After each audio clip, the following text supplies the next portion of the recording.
ያው ሁሉ ነገር አስፈላጊ ነው። ምን ችግር አለው? የኔ ፍቅር አይታየም እኮ ያን ያህል አይደል እንዴ? አይታየም። እነዚህ ግስጥ አድርገው አምንሻለሁ። ማመን አይማላም ነኝም እንጂ ላንቺው ደህንነት ነው። አሁን ከዚህ በኋላ እንዳትከታተለኝ በቃ ደርሼ እመጣለሁ። በእናትህ ተወኝ። ምን ያከታተለኛል? አንቺ ብቻ ደህና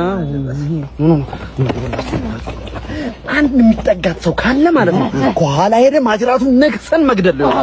ለሁላችሁም ብራችሁ ይሰጣችኋል። አንድ ሰው እንዳይጠጋት እንደማደርገው እዛ ጋር ያለው ሰው ሊያወራት ይሆን እንዴ? አስብለን እንለዋ።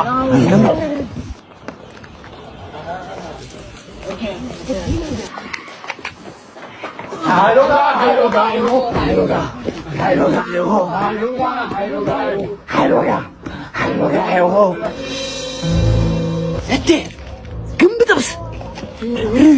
እሺ ማይ አንተ ነው ባለቀው። ወይ ስልክ ነው እንዴ? አይ ለቆ እኮ ይሄ